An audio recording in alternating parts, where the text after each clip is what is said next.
Hello friends, मैं गजानन अग्रवाल। आज हम लेके आए 3 जून 2020 के लिए करंट अफेयर। 3 जून तक जितने भी मोस्ट इम्पोर्टेंट क्वेश्चंस बनने वाले थे वो आज हम इस करंट अफेयर में लेके आए हैं। हमारा चैनल है target@gov जॉब्स। इसको सब्सक्राइब नहीं किया तो सब्सक्राइब करना ना भूलें। वीडियो को ज़्यादा से ज़्यादा शेयर करें, कमेंट करके बताएं कि ये वीडियो आपको कैसा लगा। तो शुरू करते हैं आज का current affair. When was the International Sex Worker Day celebrated? अंतर्राष्ट्रीय सेक्स वर्कर्स डे कब मनाया गया था? 29 में, 30 में, 1 जून, 2 जून। तो इसका सही आंसर है 2 जून को जो है इंटरनेशनल सेक्स वर्कर डे मनाया जाता है। हर साल मनाया जाता है। इसको इंटरनेशनल वॉर्स डे भी कहते हैं। अब हुआ क्या था, इस दिन का जो एम है ताकि जो भी सेक्स वर्कर्स है उनके राइट्स को बताना उनके बारे में, ताकि वो भी एक रेस्पेक्टफुल लाइफ जी सके। अब देखिए दोस्तों, 2 जून 1975 को लगभग 100 जो ये है यौन कर्मी जो हैं वो चले गए थे फ्रांस के लियोन में सेंट नीजियर चर्च पर। उन्होंने कब्जा कर लिया और हड़ताल पर चले गए थे। और हड़ताल पर जाने के बाद में सरकार से काम करने की अच्छी स्थिति और कलंक को जो भी सामाजिक दृष्टि से देखा जाता है उस कलंक को मिटाने की मांग इन्होंने की थी। तो उसी 2 जून से फिर ये इंटरनेशनल सेक्स वर्कर डे मनाया गया जाने लग गया है। नेक्स्ट क्वेश्चन है, when was the international Everest day celebrated? अंतर्राष्ट्रीय एवरेस्ट दिवस कब मनाया गया था? 29 में, 30 में, 1 में, टू 1 जून और 2 जून। तो इसका सही ऑप्शन है दोस्तों 29 मई को जो है इंटरनेशनल एवरेस्ट डे सेलिब्रेट किया जाता है।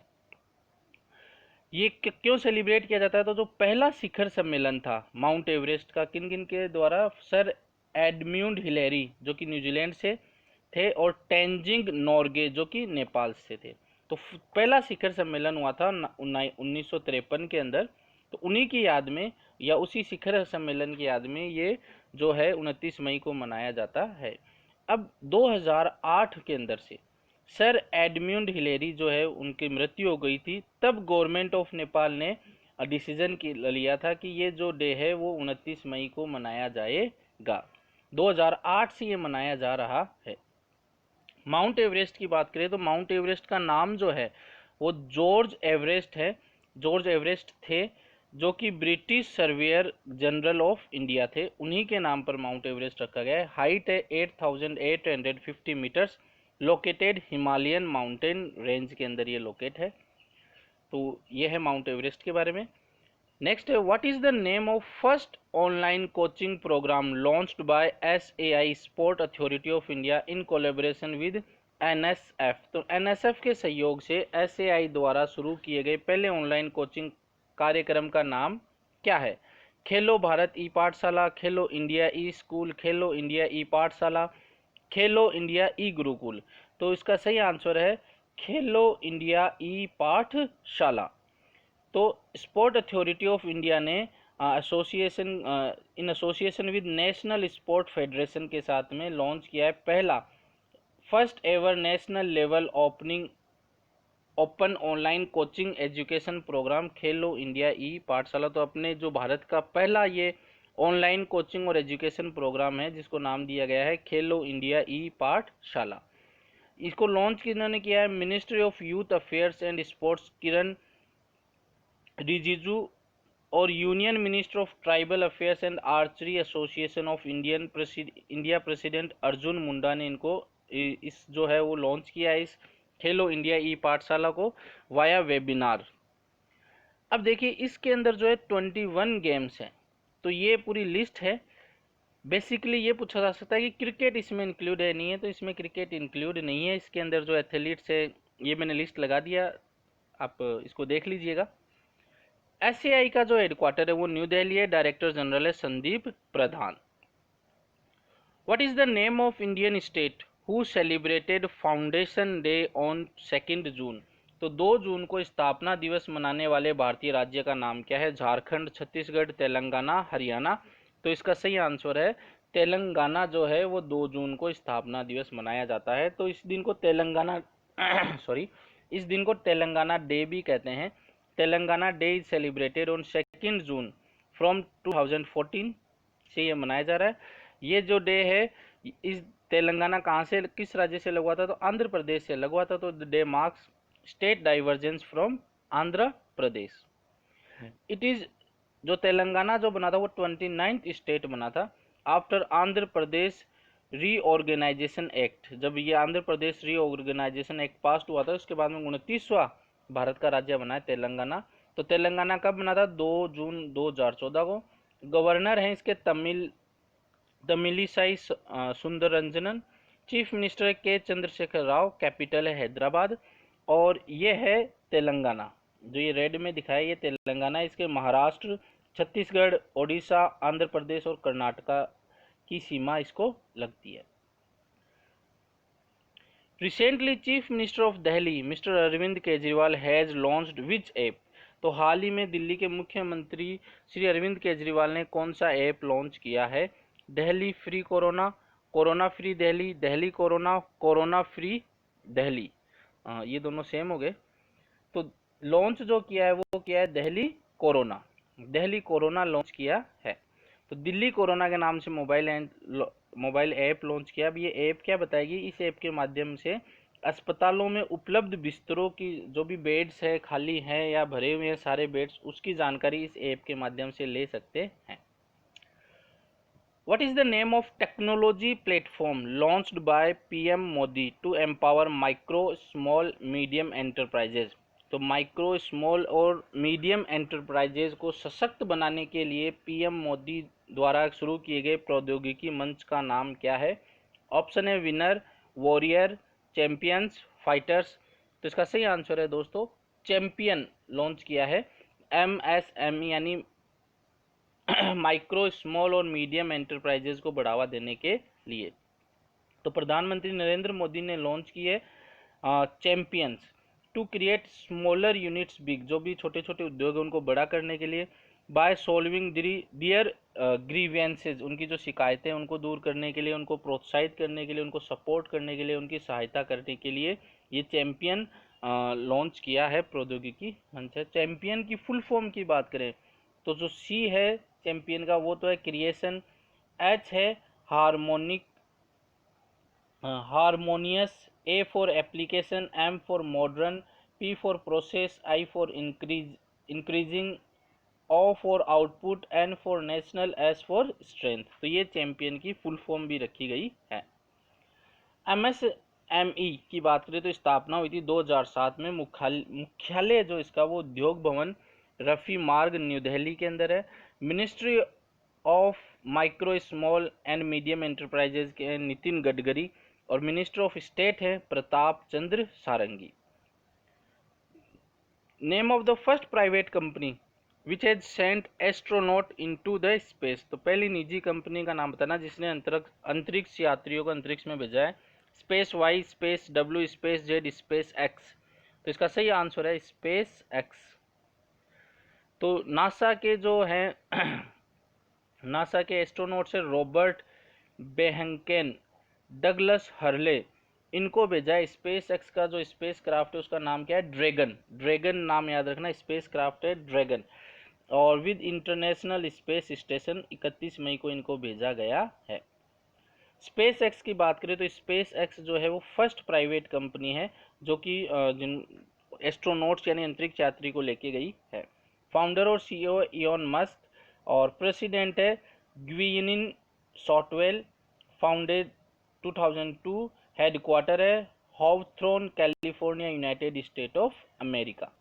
और ये है इलॉन मस्क। सबसे महत्वपूर्ण थोड़ा सा मोटिवेशन हमें इनसे ये मिलता है कि इन्होंने स्पेस की पढ़ाई के लिए किसी कॉलेज में नहीं गए हैं, केवल ये बुक्स पढ़ पढ़ के इन्होंने इतनी बड़ी टेक्नोलॉजी को डेवलप किया है। ओनली बुक्स, किसी भी यूनिवर्सिटी में नहीं गए ये कि हमें इस यूनिवर्सिटी में इन्होंने दाखिला लिया हो कि स्पेस की पढ़ाई से, स्पेस टेक्नोलॉजी से रिलेटेड, ये किसी भी इंस्टीट्यूट में नहीं गए, केवल उन्होंने बुक्स रीड कर करके इतनी बड़ी टेक्नोलॉजी डेवलप की है। तो इनसे हमें बहुत कुछ सीखने को चाहिए भी और सीखने को मिलता भी है। Next question, Which country has named Nisarg a cyclonic storm coming in the Arabian Sea? तो अरब सागर में आने वाले चक्रवाती तूफान निसर्ग का नाम, जो निसर्ग है वो किस देश ने दिया है? India, Bangladesh, Thailand, Maldives. तो ये तूफान है वो इंडिया में आ जरूर रहा है, महाराष्ट्र और गुजरात की सीमाओं पे, लेकिन नाम किसने दिया है? वो नाम, ये नाम निसर्ग नाम दिया है बांग्लादेश ने। निसर्ग जो कि अभी अरब सागर के ऊपर है, इसका निसर्ग का अर्थ है प्रकृति। यह भारत के देश बांग्लादेश द्वारा सुझाया गया है। और तैयारी जो पिछली बार भी हमने डिस्कस किया था, एक सूची तैयार होती है जिसमें ये 8 देश हैं। तो बांग्लादेश ने एक फणी तूफान भी आया था, वो भी नाम दिया था, जो कि 3 मई 2019 को ओडिशा में दस्तक दिया था और भारी तबाही मचाई थी। तो बांग्लादेश ने नाम दिया है एक तो ये निसर्ग का और एक के फणी का। अभी जो अम्फान या उम्फुन तूफान आया था उसको नाम दिया था थाईलैंड ने।